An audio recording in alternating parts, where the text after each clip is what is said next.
네, 주보 바깥에 보시면요, 성경 본문이 있습니다. 오늘 본문은 누가복음 1장 57절부터 80절까지의 말씀입니다. 누가복음 1장 57절부터 80절까지 말씀입니다.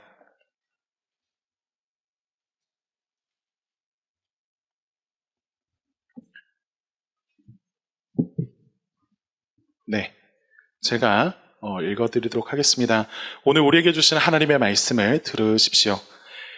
엘리사벳이 해산할 기한이 차서 아들을 낳으니 이웃과 친족이 주께서 그를 크게 긍휼히 여기심을 듣고 함께 즐거워하더라. 8일이 되매 아이를 할례하러 와서 그 아버지의 이름을 따라 사가랴라 하고자 하더니 그 어머니가 대답하여 이르되 아니라 요한이라 할 것이라 하매 그들이 이르되 네 친족 중에 이 이름으로 이름한 이가 없다 하고 그의 아버지께 멈칫하여 무엇으로 이름을 지으려 하는가 물으니 그가 서판을 달라 하여 그 이름을 요한이라 쓰매 다 놀랍게 여기더라. 이에 그 입이 곧 열리고 혀가 풀리며 말을 하여 하나님을 찬송하니 그 근처에 사는 자가 다 두려워하고 이 모든 말이 온 유대 산골에 두루 퍼지매 듣는 사람이 다 이 말을 마음에 두며 이르되 이 아이가 장차 어찌 될까 하니 이는 주의 손이 그와 함께 하심이러라.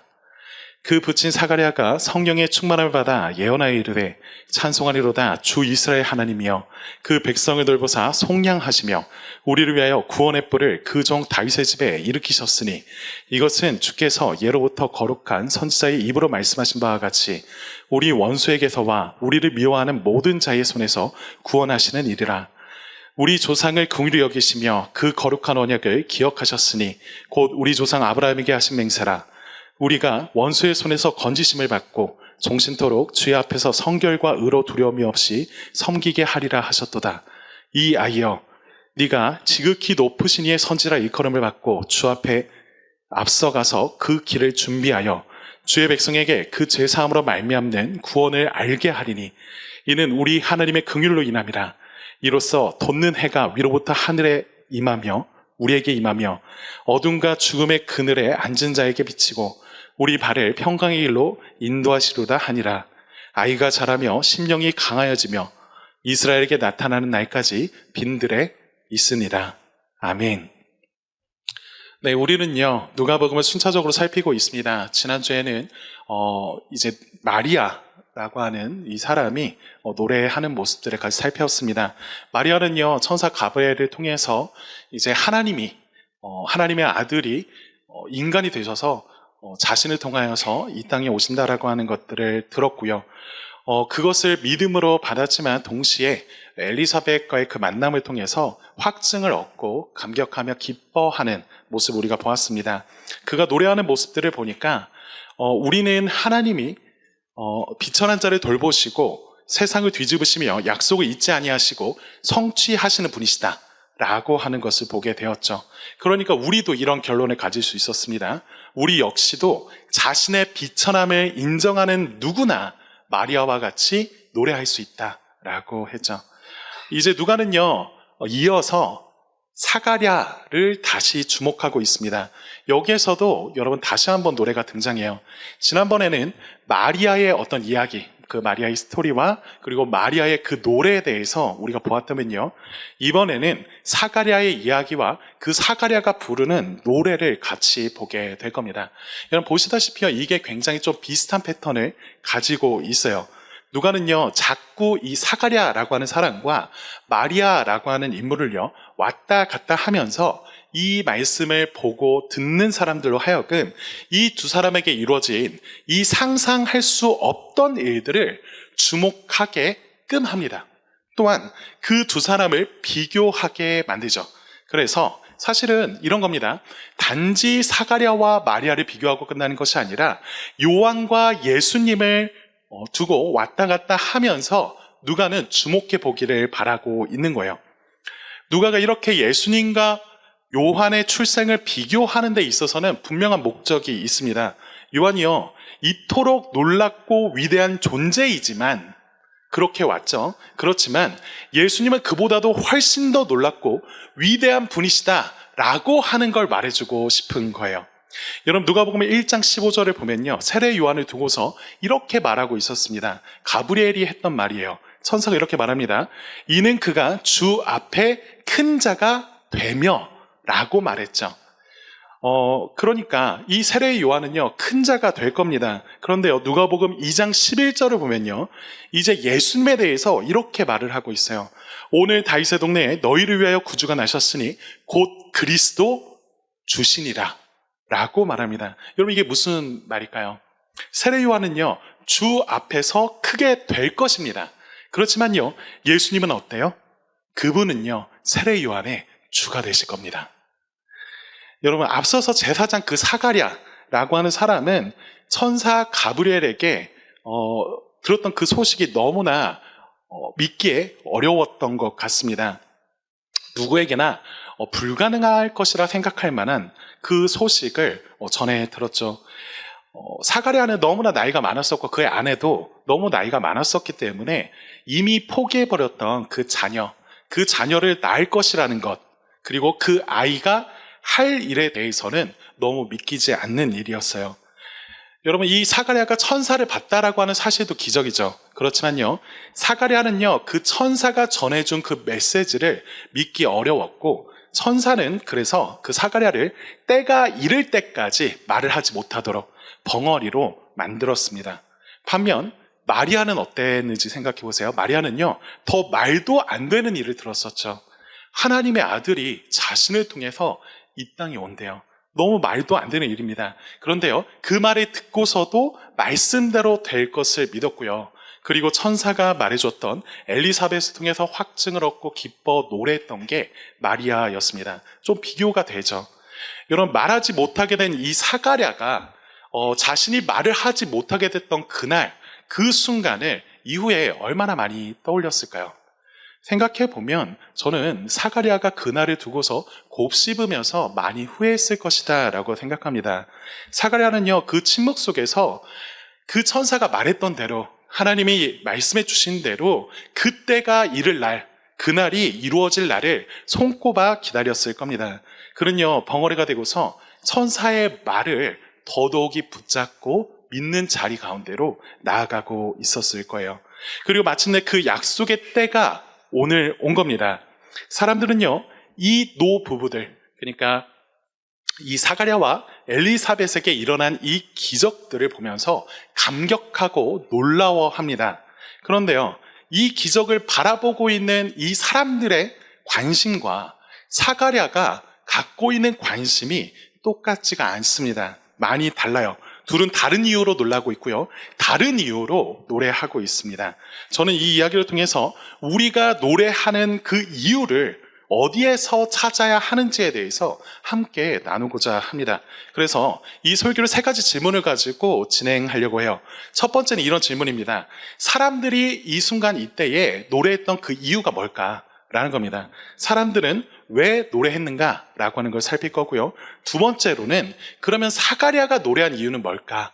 라고 하는 질문을 가지고 살펴볼게요.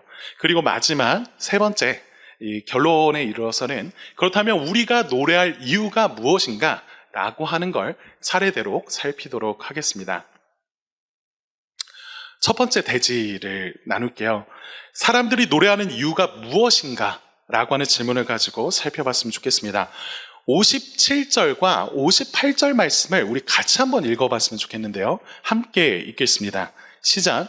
엘리사벳이 해산할 기한이 차서 아들을 낳으니 이웃과 친족이 주께서 그를 크게 긍휼히 여기심을 듣고 함께 즐거워하더라. 자, 마침내 그날이 왔어요. 천사가 사가랴에게 애고했던 그날이 왔습니다.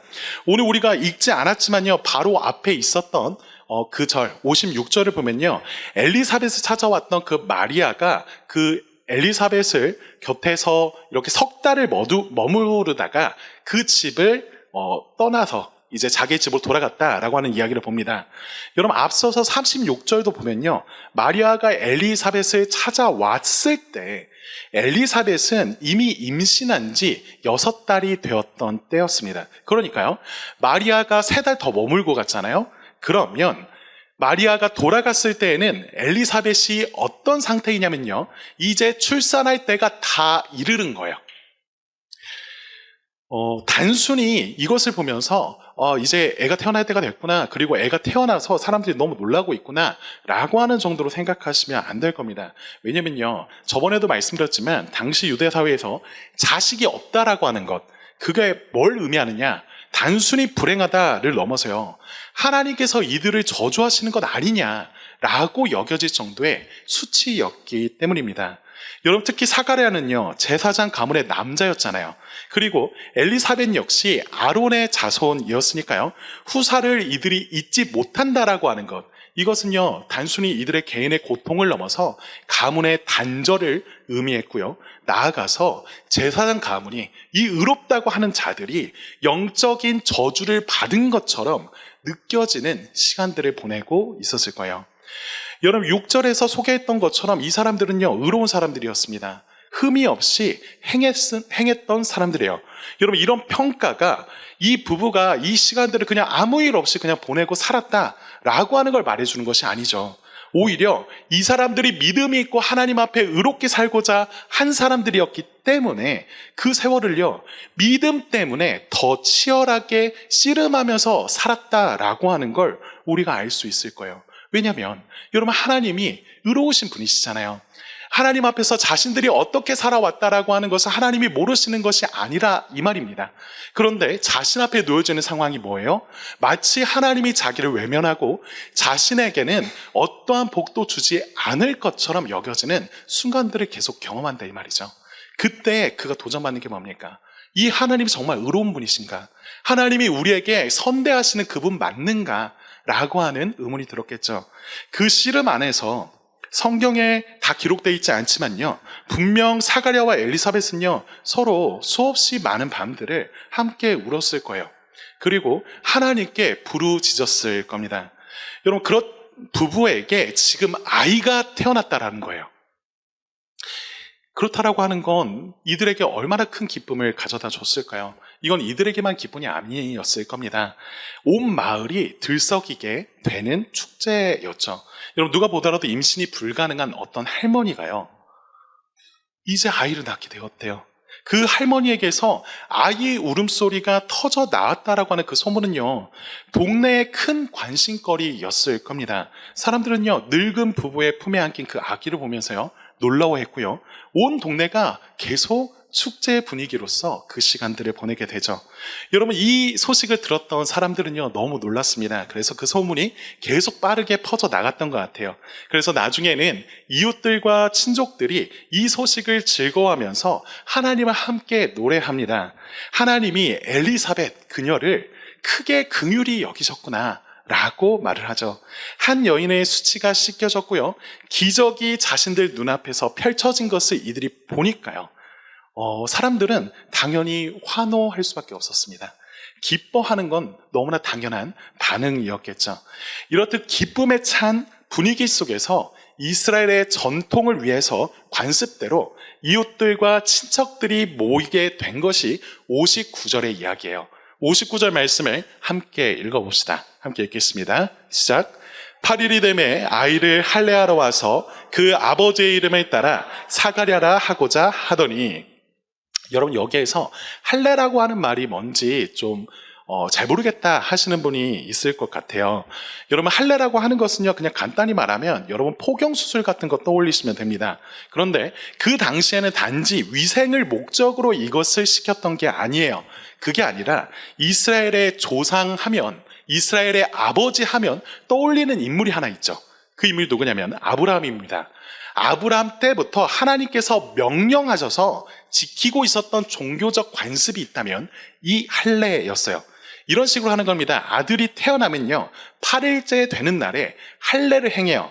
그래서 이 아이가 세상 민족과 다르게 구별된 하나님의 백성이라고 하는 것을 고백하고 그 아이의 생명과 그 삶을 하나님께서 말씀하신 대로 살아가겠다 결심하고 그에게 하나님께 맡기는 그 의식이 이 할례의 의식이었어요. 여러분 지금 우리로 말하면 여러분들도 얼마 전에 또 보고 경험했던 유아 세례를 떠올릴 수 있을 겁니다. 여러분 관습에 따라서 보통 아기 이름도 이때 지어졌다라고 해요. 사람들은요, 당연히 아이의 이름을 아버지의 이름에 따라서 지을 것이다 라고 생각했던 것 같습니다. 그렇지만요, 그런 식으로 상황이 흘러가지가 않아요. 여러분, 이거를 좀 하나 이해하실 필요가 있는 게, 왜 아버지의 이름을 따라서 지을 거라고 사람들이 기대했느냐, 그리고 그렇게 생각했느냐 하면요, 우리나라 이름에는 보통 성이 있고 그 다음에 이름이 같이 붙지 않습니까? 그러니까 이제 가족으로부터 주어지는 내가 어느 가문에 속한다 라고 하는 그 성이 붙어져 있어서, 그 성을 보면요, 이 사람이 어떤 가문의 사람인지를 알 수 있지만요, 당시 이스라엘 사람들에게는 성이 없었어요. 그러니까 얘가 어느 집안 사람이냐라고 하는 것을 알리기 위해서는 아버지나 할아버지의 그 이름을 붙이는 것이 관습이었습니다. 예를 들어서 여러분 성경을 읽다 보면요, 이런 이름들 본 적이 있을 거예요. 다윗을 얘기할 때 굳이 다윗이라고 말하고 끝나지 않죠. 굳이 앞에다가 이새의 아들 다윗이라고 말합니다.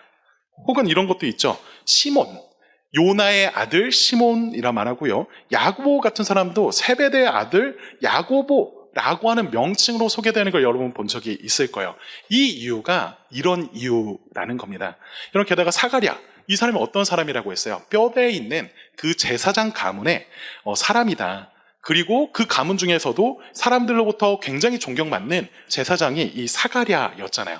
그러니까 당연히 사람들 생각에는요, 이 태어난 아기의 이름을 사가랴라고 부르거나 사가랴 주니어 이런 식으로 부르는 것이 당연한 것이라고 생각했습니다. 누구도 이것에 이의를 제기하지 않을 만한 일이었어요. 그런데 60절에서 사람들이 예상하지 못한 일이 하나 벌어지죠. 함께 읽어봅시다. 60절입니다. 시작. 그 어머니가 대답하여 이르되 아니라 요한이라 할 것이라 하매.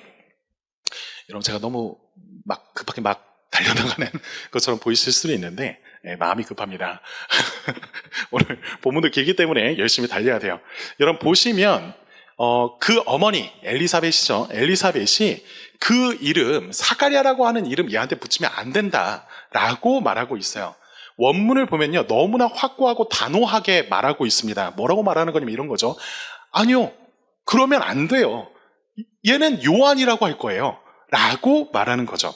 여러분, 이게 친족들 입장, 그러니까 가족들 입장에서는 되게 당황스러운 일이었을 겁니다. 그래서 이게 뭔 소리냐, 우리 가문에 요한이라고 하는 이름은 있지도 않다라고 말하고요, 이 엘리사벳의 말이 너무 엉뚱한 소리다 싶었는지 사가랴에게 다시 물어보죠. 61절부터 63절을 함께 읽어봅시다. 시작. 그들이 이르되 내 친족 중에서 이 이름으로 이름한 자가 없도다 하고 그의 아버지께 몸짓하여 무엇으로 이름을 지으려 하는가 모르니 그가 서판을 달라 하여 그 이름을 요한이라 쓰매 다 놀랍게 여기더라. 자, 지금 상황이 이래요. 엘리사벳이 말한 것은 너무나 얼토당토하지 않습니다. 그러니까 옆에 있었던 그 아버지 사가랴에게 찾아가지고요, 뭐라고 이름 지을 거예요? 라고 하는 것을 물었습니다. 그곳에 모인 사람들의 모든 눈이 이 사가랴를 향하고 있다 라고 하는 거 우리가 상상해 볼 수 있겠죠. 아마도 사람들은요, 사가랴가 말을 못하는 상황이다 보니까 엘리사벳이 독단적으로 이걸 벌인 일이 아닐까라고 생각했던 것 같습니다. 그런데요, 62절, 아까 읽었던 62절 보면 되게 흥미로운 표현이 하나가 있어요. 이 사가랴에게 질문하는 사람들이요, 이런 식으로 물었다고 합니다. 몸짓하여서 물었다라고 말을 해요. 여러분, 그냥 보면 아니 말하다가 너도 지금 말하면서 계속 손 흔드는데 그런 식으로 몸짓한 거 아니냐라고 생각할 수 있지만요, 그런 맥락이 아닙니다. 여러분, 여기 몸짓하면서 물었다라고 하는 걸 보면요, 아무래도 사가랴가 말만 못하게 된 것이 아니라 귀도 안 들렸던 것처럼 보여요. 여러분, 말을 하는 능력을 잃은 사람이 청력을 잃게 되는 경우 생각보다 굉장히 흔합니다. 지금 이 사가랴는요, 말을 할 수도 없고 들을 수도 없는 상태 가운데 놓였다라는 거예요. 그런데 그런 사가랴가 서판을 달라고 해서 보니까요, 무언가를 적는데 거기 이렇게 적혀 있어요.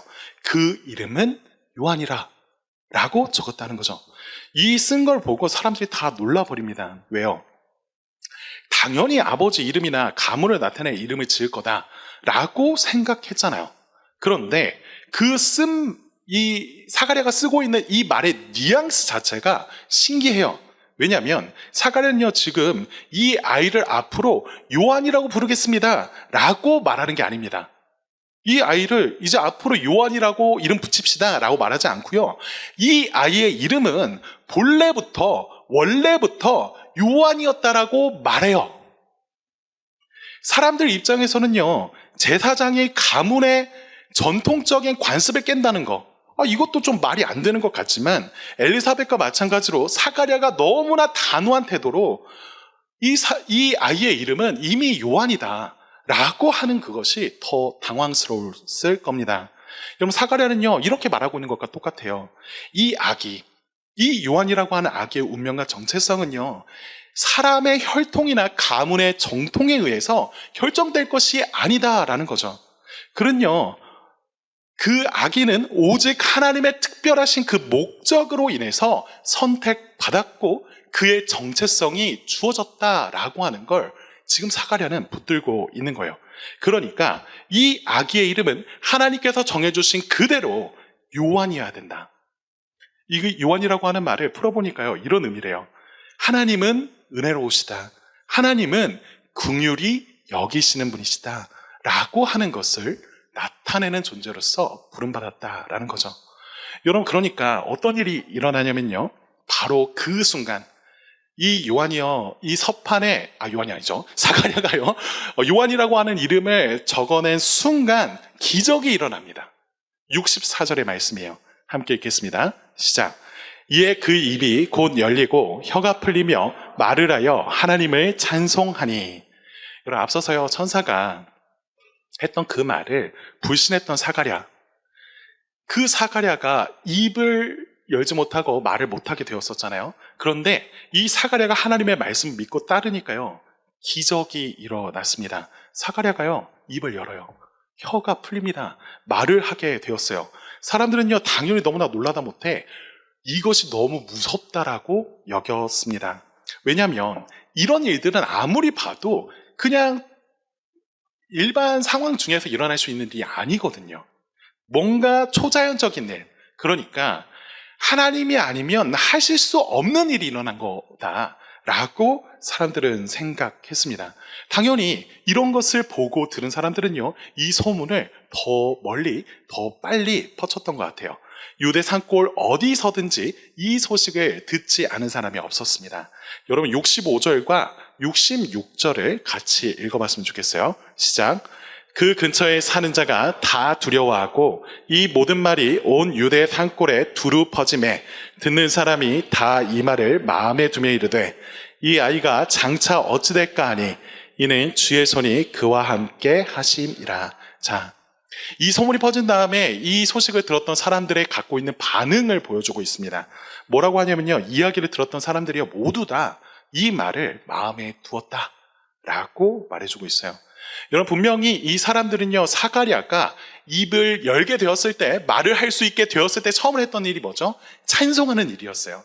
그 찬송의 내용들, 그 찬양의 내용들, 그 노래에 대해서도 들었을 겁니다. 그렇지만요, 사람들의 반응을 주목해 보면요, 이 사람들의 호기심은요, 그 노래, 그 사가랴가 불렀던 그 노래가 전해주고 있는 그 메시지, 그 대상에 관심이 있다기보다는요, 이 기적의 아이요, 이 특별하고 범상치 않은 아이를 주목하면서요, 그에게 관심을 둡니다. 왜요?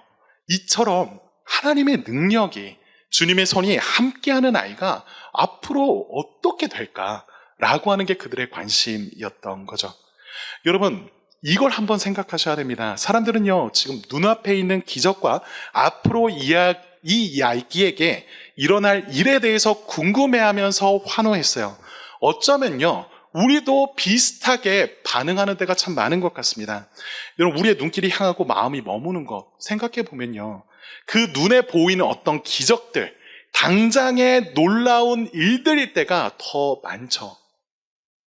하나님께서 약속하신 대로 그 말씀대로 일하신다라고 하는 것을 우리가 믿는다고 고백을 하지만요, 동시에 그것이 내게 임하기를 바랄 때, 하나님께서 나를 용서하시고 나를 향하여 행하시는 일들이 이렇게 놀랍다라고 말할 때도요, 우리가 바라고 원하는 것, 우리의 눈길이 향하는 것은요, 그 메시지 그 자체보다 그것이 이루어낸 그 결과, 그것이 우리의 삶을 어떻게 변화시키고 우리의 상황을 어떻게 달라지게 할 거냐라고 하는 것에 더욱 관심을 둘 때가 많습니다.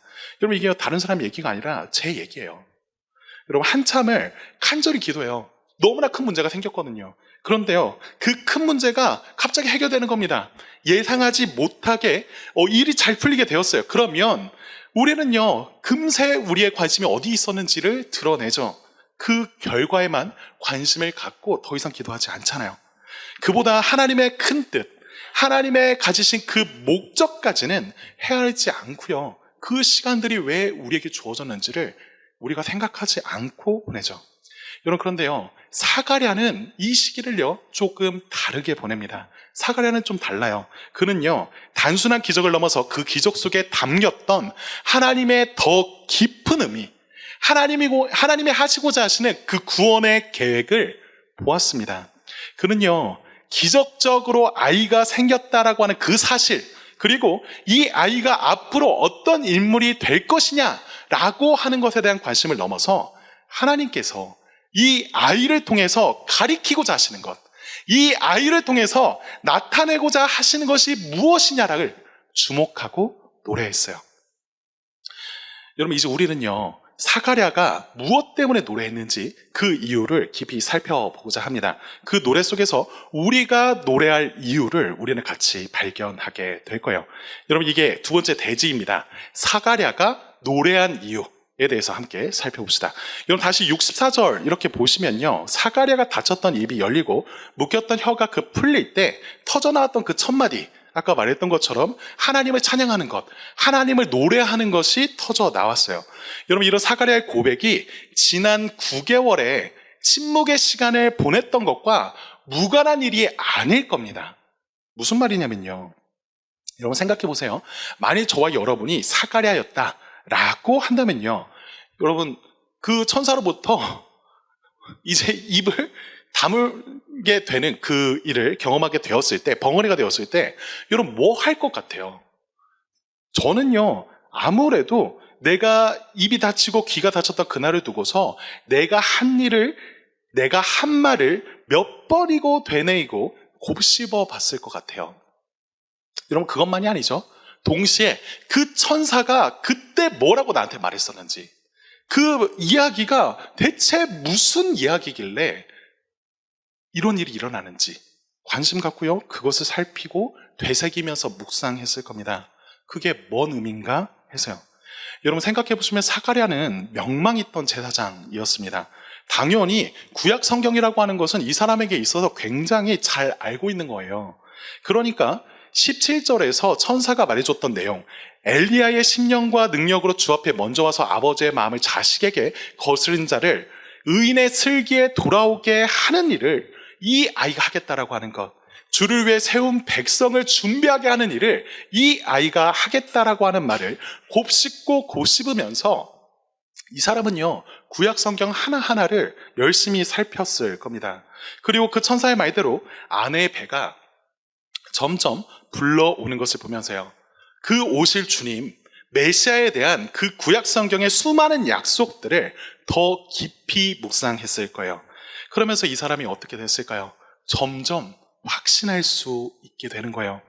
이 아들 요한을 주신 게 단지 이 사가랴와 엘리사벳만을 위한 것이 아니라 하나님께서 이전부터 계속 약속해 주셨던 그 메시아요, 그 메시아가 오실 길을 준비하기 위해서, 그 죄 가운데에서 어려워하고 괴로워하는 사람들을 건지시기 위해서 하나님이 그를 보내실 거다라고 하는 그 사실을 주목하는 거죠. 여러분, 생각해 보십시오. 천사의 말을 불신해서 말하지도 듣지도 못하게 된 그 9개월의 시간, 이거는요 그냥 단지 벌이 아니었습니다. 사가랴의 영혼을 회복시키고 하나님의 말씀을 더 깊이 듣게 하시려고 하는 하나님이요, 그를 특별하게 초대하신 거예요. 그에게 훈련시키는 자리로 부르신 거죠. 여러분, 사가랴는요 이때 자신의 인간적인 계산, 자신이 갖고 있던 상식을 멈추고요, 오직 하나님의 말씀과 그분의 일하심에 귀 기울여야만 했습니다. 여러분, 만일 저와 여러분 중에 우리의 삶을 바라보면서 하나님께서 왜 내게는 말씀하지 않으시고 왜 이렇게 침묵하시는 것 같나 라고 하시는 분이 있다 한다면요. 그래서 너무나 답답하고 하나님이 내게는 더 이상 함께 하시지 않는 것 같아서 괴로우시다고 한다면요. 여러분, 그때를 두고서 하나님이 더 이상 나에게 자비로우지 않으시다, 하나님이 내게 은혜를 베푸시기 원하시지 않나 보다 하고 생각하지 마십시오. 여러분, 이거 보면요, 우리가 알 수 있는 게 이거예요. 오히려 하나님은요, 그 시간을 통해서 일하실 거고 우리를 불쌍히 여기셔서 도우시는 그 하나님의 긍휼하심, 하나님이 그렇게 긍휼하신 분이시다라고 하는 사실을 알게 만드실 겁니다. 어둠의 터널을 지나는 것 같을 때요, 그때는요, 하나님과 그의 말씀을 멀리할 것이 아니라 더 가까이 나아갈 때라는 거예요. 여러분, 그러면요, 이 사가랴가 찬양한 그 이유, 그 내용을 좀 더 살펴봅시다. 여러분, 67절 보면요, 이렇게 말을 해요. 제가 읽어드릴게요. 그 붙인 사가랴가 성령의 충만함을 받아 예언하여 이르되, 여러분, 지금 사가랴가 성령의 충만함을 받아서 하나님을 찬송했다라고 말을 합니다. 누가복음 1장에서부터 계속 따라왔던 분들이라면 여러분 기억하실 거예요. 이 사가랴와 엘리사벳의 가족이 모두 다 성령으로 충만해요. 보았었죠? 엘리사벳을 만났던 마리아가 처음 봤던 게 뭐예요? 성령이 그의 감동케 해서 이 마리아가 어떤 말을 건네지도 않았는데 그 마리아를 보면서 나의 주의 어머니가 내게 왔다 라고 고백하는 그 예언을 행하잖아요. 그것뿐입니까? 아기가요, 얼마 되지도 않는 그 아기가 그 예수님이 자기에게 가까이 왔다라고 하는 것을 알게 되고 기뻐합니다. 여러분, 이게요, 어떻게 가능해요? 이성적으로 충분하게 자라지 않은 것 같은 그 아기가 어떻게 기뻐할 수 있다라고 말을 하는 겁니까? 지금 성령님이 일하시는 가운데 그 아기의 성향을, 그 예수님을 가까이 하는데 이르도록 향하게 하셨다라는 거죠. 여러분, 항상 성령님은요, 이런 일들을 우리에게 행하세요. 성령님께서 행하시는 일들은요, 그분이 우리 가운데 일하실 때 우리의 성향이 기존에 갖고 있던 성향에서 벗어나서, 하나님을 멀리하고 싶던 그 성향에서 벗어나서 하나님께서 가리키고자 하고 하나님께서 알려주고자 하시는 그 예수 그리스도께로 우리를 인도하십니다. 여러분, 그렇게 사가랴가 성령의 충만함을 받아서 하나님을 찬송합니다. 이게 단지 삐를 받은 게 아니에요. 오해하지 마세요. 단지 흥분해가지고 그 상태에서 감상적인 어떤 표현을 남기고 있는 게 아니다라는 겁니다. 왜요? 성령의 충만함으로 예언하였다라고 지금 말을 하고 있잖아요. 사가랴는요, 자신의 아들을 주신 것에 감격하는 데 관심을 갖지 않습니다. 입이 열리자마자 사가랴는요, 그동안 자신이 9개월 동안 침묵하면서 성경을 살피면서 알게 되었던, 그러면서 자기의 마음속에 꾹 담아왔지만 너무나 외치고 싶었던 그 하나님의 하실 일을 노래하고 있어요. 여러분, 그가 노래하고 있는 내용이 크게 두 가지입니다. 이 예언이 크게 두 가지로 나눠지는데, 하나가 68절에서부터 75절까지의 이야기예요. 이게 첫 번째 부분이고, 그리고 두 번째 부분이 76절에서부터 79절까지, 이게 두 번째 예언의 부분입니다. 여러분, 첫 번째 부분이요, 이렇게 말할 수 있을 것 같아요. 이미 확정된 구원의 약속을 노래하는 거예요. 사가랴가요, 이미 하나님께서 약속해 주셨던, 이미 확실하다라고 말씀해 주셨던 그 구원의 약속을 노래하고 있는 게 그 앞의 내용이고요. 그리고 그 뒤에 부분은 그 구원을 위해서 이루어질 일이 무엇이냐, 그 구원의 실현의 과정이 어떠할 것이냐라고 하는 것을 말해주고 있습니다. 여러분, 먼저 그 앞에 부분을 살펴볼게요. 68절부터 75절까지 사가랴는요, 확신을 가지고 노래하고 있어요. 68절과 69절을 읽어드리겠습니다. 시작. 창소하리로다 주 이스라엘의 하나님이여 그 백성을 돌보사 속량하시며 우리를 위하여 구원의 뿔을 그 종 다윗의 집에 일으키셨으니. 자기 혼자 읽어놓고 시작이라고 말을 해가지고 다음 분이 있을 텐데 마음이 너무 급합니다. 자, 여러분, 하나님을 노래하는 이유를 지금 사가랴가 뭐라고 하고 있나요? 이렇게 말하고 있죠. 하나님이요, 그 백성을 돌보고 속량하셨다라고 말을 합니다. 여러분, 이 표현이 되게 사실 구약성경에서 반복되었던 표현이에요. 여러분, 이 표현이 처음 이렇게 등장하면서 우리가 보게 되는 자리가 뭐냐면요, 창세기입니다. 창세기 이렇게 보시면 창세기의 시작이 정말 아름답고 좋은 이야기로 이렇게 시작되었지만 그 끝이요 굉장히 이상한 이야기로 끝난다는 걸 볼 거예요. 왜냐하면 창세기의 시작은 모든 것의 시작, 모든 것의 탄생을 말해줬었는데 창세기의 마지막 장 마지막 절 쪽으로 가면 뭐가 나와요? 죽음이 나와요.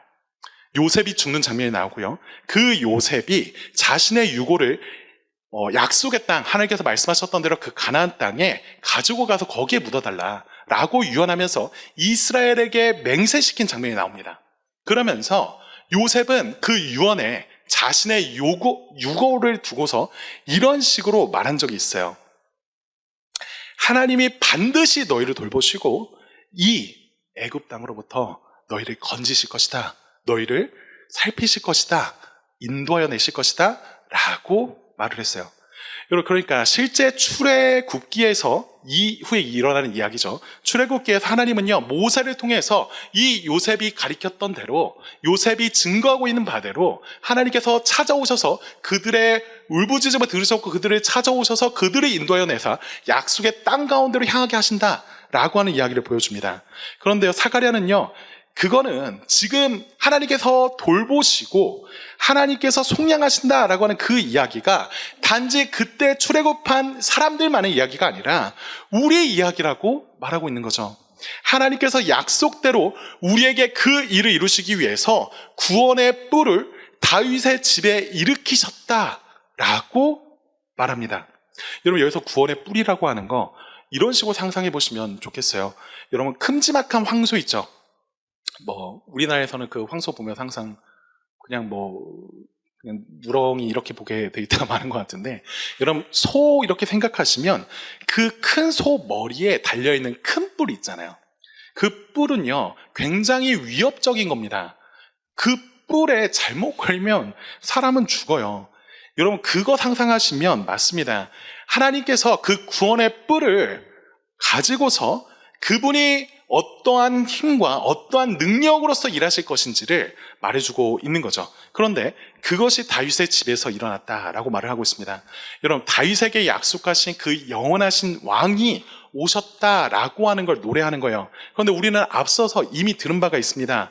1장 32절에서 천사가 다윗의 왕위를 가진 그 아기가 그 하나님의 나라를 영원히 다스릴 것이다 라고 하는 것을 마리아에게 전달하는 그 이야기를 통해서 우리가 이미 봤어요. 그러니까 여기서 말하는 구원의 뿔이 누구겠습니까? 이미 여러분 직감적으로 알고 있죠. 예수님을 가리킵니다. 그래서 구원의 뿔이 뭘 한다라는 거냐라고 하는 것을 말해주는 게 70절부터 71절의 말씀이에요. 제가 읽어드리겠습니다. 이것은 주께서 예로부터 거룩한 선지자의 입으로 말씀하신 바와 같이 우리 원수에게서와 우리를 미워하는 모든 자의 손에서 구원하시는 일이라. 사가랴가요 계속 노래합니다. 그 이유가 무엇이냐? 앞서 선지자들을 통해서 구약 성경에서 그렇게 계속 말씀하셨던 것처럼 우리를 원수에게서, 우리를 미워하는 모든 자에서 구원하실 것이다 라고 말해요. 여러분, 이게 단순히 이스라엘이 처했던 그 상황, 그러니까 외세로부터 침략받아서 나라를 빼앗겨 있던 그 정치적 상황만을 말하는 거 아닐 겁니다. 여러분, 첫사람 아담 생각해 보세요. 그 아담이 속임 당하여서 죄를 짓고 이제 하나님을 떠나 죽음에 처하게 되었을 때 그를 속였던 자가 누구예요? 그로 하여금 하나님이 아니라 자신에게 속하여서 어둠의 길과 죽음의 길 가운데 처하게 만들었던 존재가 누굽니까? 뱀이잖아요. 사탄 마귀의 그 권세로부터 건지시겠다라고 하는 이야기가 지금 이 이야기입니다. 여러분, 이것을 보면서 여러분 그냥 추상적인 이야기다라고 생각하시면 안 됩니다. 그것은요, 저와 여러분이 갖고 있는 그 죄책감 있잖아요. 여러분, 죄책감이라고 하는 것이 그냥 빨리 떨어져 나갔으면 좋겠는데 그렇지 않을 때가 많죠. 사람들의 시선과 그 비교에서 오는 수치심은 어때요? 혹은 저와 여러분이 과거에 행했던 잘못으로 인해서 찾아오는 그 좌절감이요. 혹은 미래에 대한 불안감일 수도 있고요. 누구에게는 학벌이나 외모나 재력이나 성공이라는 그 잣대 앞에서 느껴지는 그 박탈감. 이런 거 생각해 보시면요. 이것은요, 그냥 단순히 그것만 얘기하는 게 아니라 우리 자신으로서는 어찌할 수 없는 우리 안에 있는 그 마음, 그 성향의 문제를 바라보게 합니다. 여러분, 우리에게 필요한 것은요 단지 그 죄된 행위에서 벗어나는 게 아니다라는 말이에요. 우리 마음에 자리 잡아서 덫과 같이 강력한 힘으로 우리를 올가매고 있는 그 원수, 그 죄된 성향이 문제라는 겁니다. 여러분, 구원에 뿌리신 예수님께서요, 그 강력한 힘과 능력을 가지고서 그 원수로부터 우리를 해방시키시기 위하여서 이 땅 가운데 오셨다라고 사가랴는 노래합니다.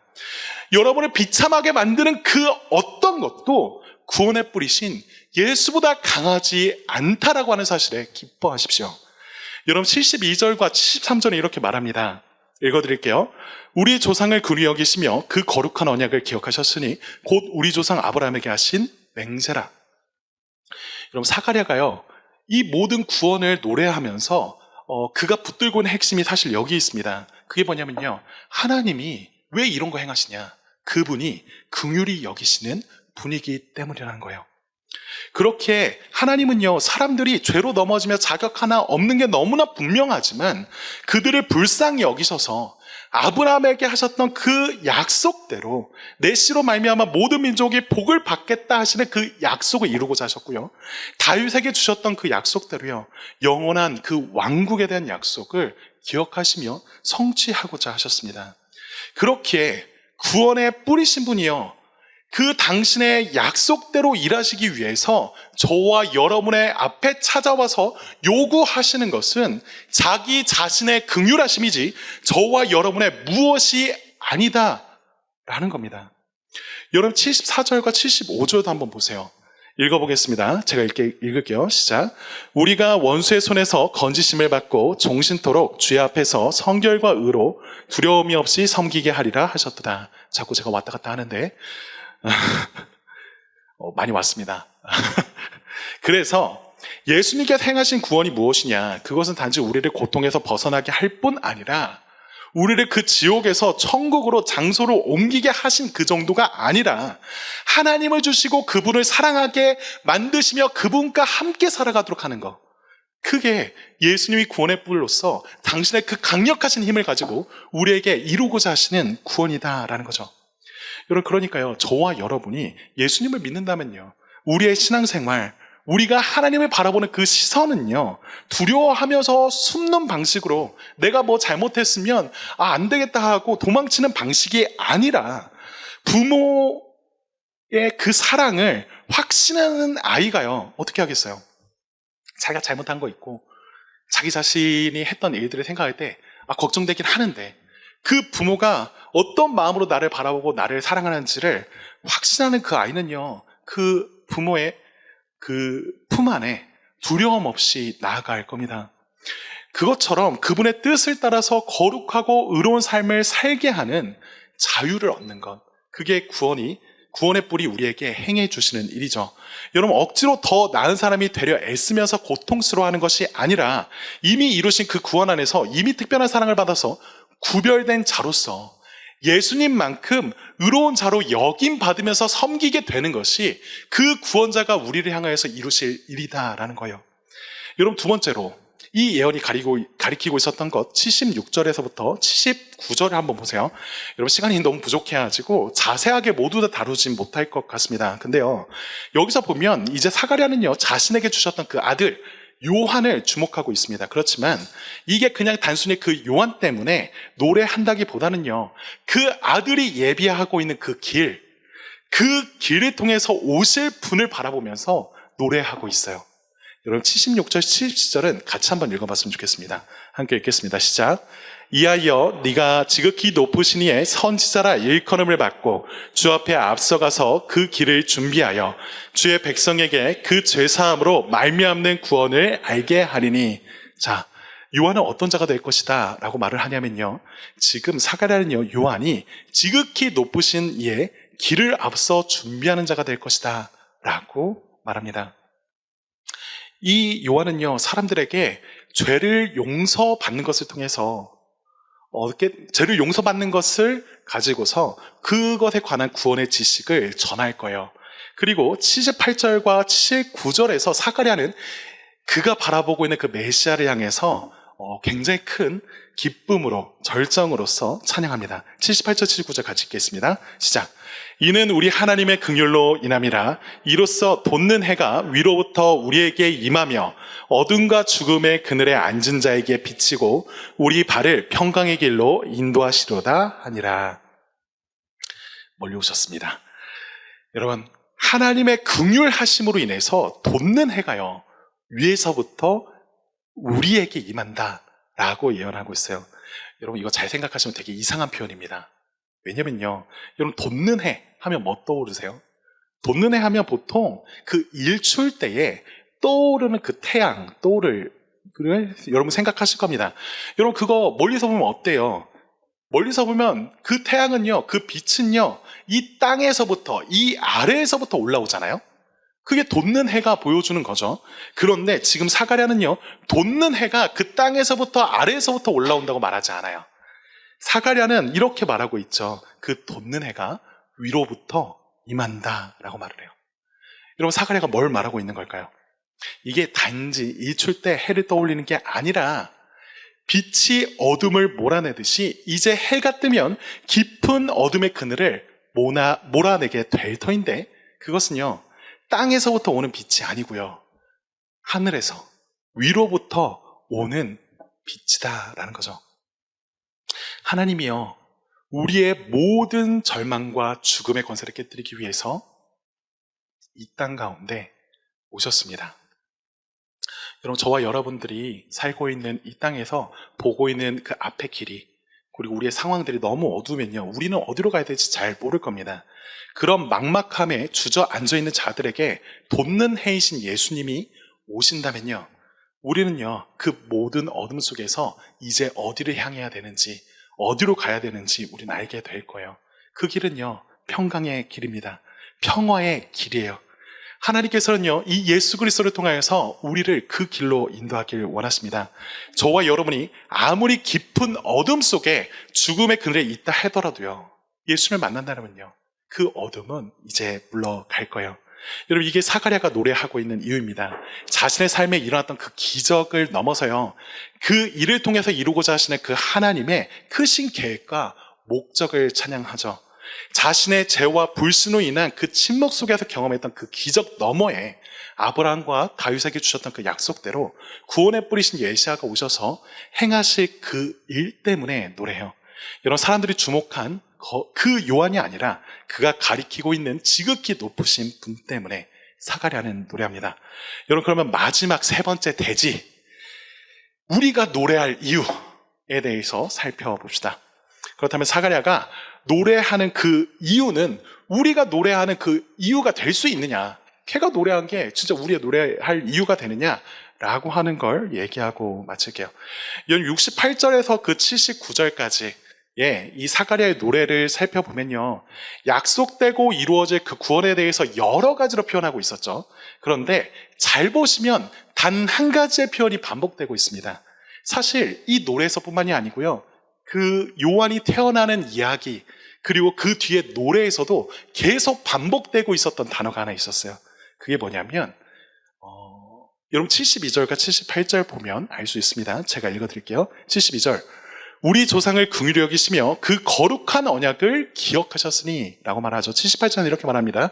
이는 우리 하나님의 긍휼로 인함이라. 이로써 돋는 해가 위로부터 우리에게 임하며. 여러분, 요한의 이름의 뜻이 뭐라고 했죠? 여호와가 은혜로우시다, 여호와가 긍휼히 여기신다 라고 하는 말이라고 했잖아요. 반복되는 게 뭡니까? 하나님의 긍휼이에요. 여러분, 이 78절에서 긍휼이라고 하는 단어를 원어 그대로 직역하면요, 이런 뜻입니다. 창자, 내장이라는 뜻이에요. 우리 안에는 그 깊은 것을 가리킬 때 사용하는 단어예요. 그러면요, 지금 사가랴가 말하는 건 무슨 말입니까? 구원은요, 하나님의 창자로 인함이라고 말하고 있는 거죠. 구원은 하나님의 내장 때문이다 라고 말하고 있어요. 여러분, 이거 되게 이상하지 않나요? 우리가 너무나 큰 고통을 겪을 때 여러분, 이런 표현 많이들 들어보셨을 겁니다. 창자가 끊어지는 것 같다고요. 여러분, 자식을 잃은 그 참적의 고통을 겪고 있는 그 부모의 고통을 가지고 보통 이렇게 많이 표현하죠. 사랑하는 이를 잃게 된, 혹은 사랑하는 그 일을 향한 애끓는 마음을 말할 때 이 표현을 많이 씁니다. 혹은요, 너무나 깊은 슬픔과 아픔을 표현할 때 우리는요, 우리 안에 있는 그 깊은 것, 그것을 말을 하죠. 그렇다면요, 이 창자라고 하는 것은 단순히 신체 부위를 말하는 게 아니고요, 우리 인간이 느낄 수 있는 가장 깊고 본질적인 그 마음속 깊은 거예요. 그 감정, 그 사랑이 응축된 것을 의미하는 거예요. 여러분, 이게 직역하니까 좀 이상하게 보일 수 있는데, 여러분, 존 파이퍼라고 하는 목사님이 계십니다. 이 목사님이 이 부분을 가지고서 이렇게 말을 해요. 존 파이퍼 목사님 말을 그대로 인용할게요. 이렇게 말합니다. 존 파이퍼 목사님 말입니다. 생각해 보십시오. 우주가 있기 전에는 하나님만이 계셨습니다. 그렇죠? 그리고 말합니다. 오직 하나님만이 계셨고 그분에게는 창자가 있었다라고 말하는 겁니다. 여러분, 제가 무슨 말을 하는지 이해하시겠나요? 이것은 이미지, 상징입니다. 하지만 이것이 의미하는 바는 하나님의 자비가 기계적이지 않다라는 의미입니다. 무슨 말이에요? 이 창자라고 하는 이미지가 우리에게 알려주고 있는 것이 있다라는 거죠. 하나님의 긍휼이라고 하는 것을 우리는요, 마치 어떤 법정에서 어쩔 수 없이 내려야 되는 그 판결, 혹은 누군가의 강요 때문에 그 강요에 못 이겨서 마지못해서 하는 그 기계적인 반응처럼 생각하기가 쉬워요. 하지만요, 하나님의 긍휼은요, 하나님의 가장 깊은 곳, 그분의 본성에서 나오는 거다라고 하는 겁니다. 여러분, 그분의 존재 자체가 긍휼하신 분이시다 라고 하는 것을 기뻐하십시오. 하나님은요, 영원전부터 지금까지 언제나 변함없이 처음부터 긍휼하신 분이셨습니다. 그분은요, 우리가 어떤 노력을 해서 그분이 자비롭게 되신 것이 아니에요. 하나님은요, 그저 하나님이셨습니다. 그렇다면요, 하나님의 성품, 그분의 궁극적인 그 본질의 모습이 어떤 것이냐? 그것은요, 그 창자에서 흘러나오는, 우러나오는 그 긍휼이요, 불쌍히 여기는 마음과 같다라는 거죠. 마치요, 어머니가 자식을 향해서 본능적으로 느끼는 가장 깊은 내면에서 끌어오르는 그 애끓는 사랑처럼요, 그 어떤 외부의 강요나 억지스러운 노력 없어도 계속 넘쳐 흐르는 감정이 그 하나님의 본질이라고요. 여러분, 이게 놀라운 거예요. 구원의 기초에 이런 하나님의 마음이 놓였다라고 하는 것을 사가랴가 보니까요, 찬양할 수밖에 없는 거죠. 만약 하나님이 이렇게 깊은 긍휼하심을 가지고 있지 않았다면요, 지금 이 자리에 있는 저와 여러분요, 우리가 살고 있는 오늘의 시간은요, 아니 이 세상에 있는 그 모든 것들은 존재할 이유가 사실 없는 거죠. 여러분, 예수님을 생각해 보세요.